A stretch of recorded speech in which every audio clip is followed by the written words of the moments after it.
लेकिन अमिताभ बच्चन को तो आप जानते होंगे, नाम सुना है, हमारा परिचय नहीं है उनसे। उनकी धर्मपत्नी है जया बच्चन। उन्होंने बोला ये ऑपरेशन सिंदूर क्या नाम होता है? हम नहीं कह सकते उनकी बात पर, क्योंकि किसी की पर आपको लगता है ऑपरेशन सिंदूर नाम गलत है? नहीं, उन्होंने देखिए सिंदूर उजाड़ा है तो सिंदूर नाम रख दिया, क्या गलत है? सठे साठ्यम समाचरित, शास्त्र कहता है जैसे को तैसा। ऑपरेशन महादेव, बहुत अच्छा। अब इस पर भी सवाल खड़े होते हैं कि ये इस तरह के नाम क्यों रखे जाते हैं? अब कुछ लोगों को तो पहले पढ़ाया जाता था गा से गणेश, तो कुछ लोग कहते थे इससे सांप्रदायिकता फैलती है, तो फिर गा से गधा पढ़ाया जाने लगा। और गा से गणेश बंद हुआ, गा से गधा पढ़ाया जाने लगा, तब से हो गया खेल, गधे ही पैदा हो रहे हैं।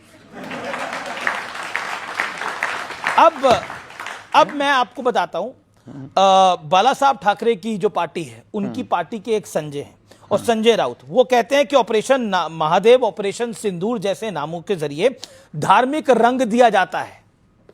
नहीं, महादेव संहार के देवता हैं और शंकर जी सबके हैं। इस दुनिया में 3000 साल पहले जी कोई भी दूसरा धर्म नहीं था सनातन को छोड़कर। अब कोई अपने बाप को बाप नहीं बोल रहा तो ये उन लोगों की गलती है। कुछ सवाल ले लेते हैं। मैं उदय शहरी, भगत, सन्यासी या इनकलाबी, तीनों में श्रेष्ठ कौन है? भक्त यानी भक्त, भक्त ऐसी बात है ना, भक्त, सन्यासी और इनकलाबी राष्ट्रप्रेमी, राष्ट्रप्रेमी, यही तीनों ही जो ठीक हैं। देखिए, भक्त और सन्यासी दो अलग नहीं है, एक ही हैं, जैसे चीनी और शुगर, ठीक है? दोनों है। भक्त के बिना सन्यासी नहीं हो सकता, भक्ति के बिना सन्यासी कैसे हो सकता, और भक्ति के बिना इनकलाबी भी नहीं हो सकता। राष्ट्र की भक्ति ना हो तो वो इनकलाब जिंदाबाद कैसे बोलेगा? दो लाइन में मैं वंदन करूंगा कि चुरा कर रंग जीवन के सत्य सनातन धर्म के मंच पे आए हैं। समय की दौड़ में हमने यहाँ कुछ पल बिताए हैं। मिलेगा साथ शास्त्री जी का हम सम्मान करते हैं। सुशोभित मंच से हम वंदन बारंबार करते हैं। जय श्री राम। राधे राधे गुरुजी। राधे राधे। मेरा आपसे ये प्रश्न है कि एक व्यक्ति के जीवन में सफलता का रहस्य क्या होता है, और एक व्यक्ति को सफल होने के लिए सिर्फ मेहनत या फिर किस्मत का भी साथ देना जरूरी होता है? सफलता पाने के लिए 3 सूत्र हैं, हमारे निजी अनुभव के सूत्र हैं। यदि वो आप पालोगे तो शायद आप सफलता पा पाओगे। सोचो, बोलो, करो। पश्चिमी विचारक ने कहा है कि जो आप सोचेंगे वो आप बोलने लगेंगे, जो आप बोलेंगे वो शब्द बनेंगे, जो शब्द बनेंगे वो आदत बनेगी, जो आदत बनेगी वो आपके कर्म बनेंगे, जो कर्म बनेंगे वो आपका भाग्य बनेगा। जी सवाल मेरा सवाल ये है कि हम जैसा देखते हैं कि हिंदुत्व पर कुछ भी बोल देना बहुत आसान होता है, कोई भी अपनी मर्जी से जो मन में आता है बोल देता है, लेकिन और धर्मों में कुछ भी बोलना, उस पर फिर हम देखते हैं कि जैसे अटैक हो जाते हैं, हमले हो जाते हैं, लेकिन हिंदुत्व पे और फिर उस पर कोई एक्शन भी नहीं होता। तो इसको आप कैसे देखते हैं? ये हिंदुओं की बुजदिली पना का परिणाम है कि वो रामचरितमानस जलाते रहे, तुम चुप रहे, वो गाय काटते रहे, तुम चुप रहे, वो राम मंदिर पर 500 साल तक तुम्हें कोर्ट में घिसवाते रहे, तुम चुप रहे, वो मंदिर तोड़कर मस्जिद बनाते रहे, तुम चुप रहे, वो तुम्हारे राम के होने का सबूत मंगाते रहे, तुम चुप रहे, वो गंगा को भी कुछ और कहते रहे, तुम चुप रहे, वो दुर्गा को भी कुछ और कहते रहे, तुम चुप रहे, वो राम सेतु को भी कुछ कहते रहे, तुम चुप रहे। राम सेतु का अर्थ ही है राम सेतु, फिर भी वो राम सेतु का मतलब पूछते हैं। इसका मंतव्य है हिंदू बहुत बड़ा बुजदिल है। कुंभकर्ण के बाद यदि कोई सोया है तो हिंदू सोया है। आपको क्यों लगता है कि हिंदू सोया हुआ है? यदि हिंदू सोया ना होता तो इतने लफड़े होते? हिंदू सोया ना होता तो हमें क्या आपके साथ डिबेट करना पड़ता? हिंदू सोया ना होता तो इनकी आवाज को हमें उठाना होता? हिंदू सोया ना होता तो क्या हमें पदयात्राएं करनी होती? हिंदू सोया ना होता तो क्या हमें धर्म विरोधियों से लड़ना पड़ता? हिंदू सोया ना होता तो क्या हमारी रामायण को जलाया जाता? हिंदू सोया ना होता तो क्या हमारी आस्था के प्रतीक तीर्थ राम मंदिर, कृष्ण मंदिर या संबल में मंदिरों को तोड़ करके दूसरे मजहब के आस्था के केंद्र बनाए जाते? हिंदू सोया ना होता तो क्या हमारे राम को काल्पनिक कहा जाता? हिंदू सोया ना होता तो क्या द्रौपदी के ऊपर परिहास किया जाता? हिंदू सोया ना होता तो क्या हमारे प्रभु श्री राम के बारे में अनर्गल टिप्पणियां की जाती?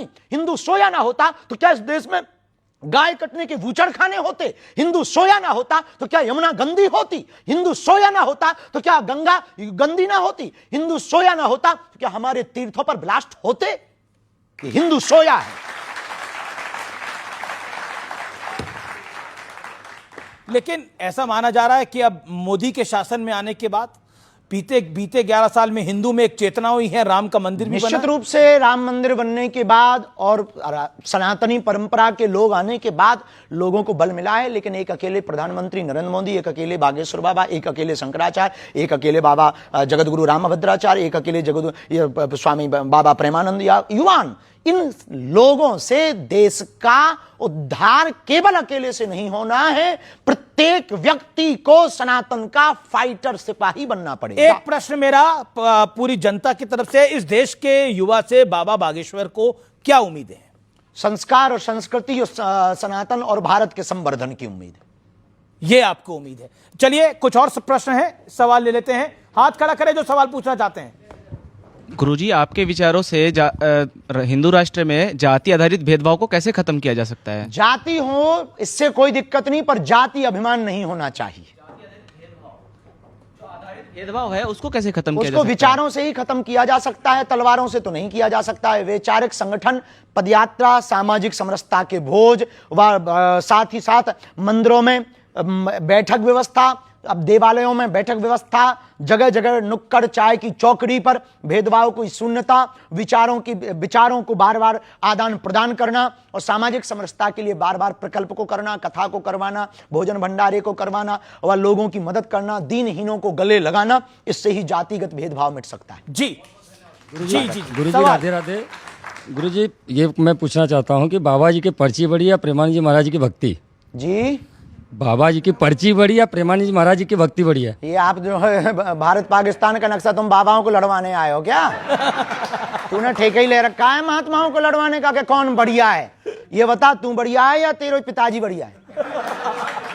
अब बता, हैं? तो बस दोनों सही है। उन्होंने बोला दोनों सही है। बेटा ज्यादा खुजली हो तो हवेली पे भी आ जाना। जी सवाल ले लेते हैं। बोलो भाई। सतकोटि प्रणाम बाबा। मेरा सवाल आपसे यह है कि आपने बोला कि विचार नए होने चाहिए लेकिन संस्कार पुराने होने चाहिए, लेकिन संस्कारों के नाम पे जो महिलाओं के साथ इतने सदियों से गलत होता आया है, उनको घर से नहीं निकलने दिया जाता है, उनको नौकरियां नहीं करने दी जाती हैं और सारे संस्कारों का बोझ सिर्फ महिलाओं पे दे दिया जाता है। सनातन के लोगों ने नहीं किया, इस देश की देश की बुद्धिहीन लोगों ने किया है। इस देश में कुछ लोगों को सेकुलरिज्म का कीड़ा काटता और राजनीति का कीड़ा काटता, उन्होंने मतभेद किया है। हमारे सनातन ने तो महिलाओं को पीछे नहीं, बगल में नहीं, आगे रखा है। हम जब भी भगवान का नाम लेते हैं तो राम सीता नहीं कहते, सीताराम कहते हैं। हम जब भी भगवान का नाम लेते हैं तो श्याम राधे नहीं कहते, राधे श्याम कहते हैं। हमारे सनातन में तो मातृ शक्ति को यत्र नार्यस्तु पूज्यन्ते रमन्ते तत्र देवता, जहां नारी की पूजा है वहां देवता वास करते हैं। हमारे सनातन में लिखा, नारी निंदा मत करो, नारी रतन खदान, नारी से नर उपजे ध्रुव प्रहलाद समान।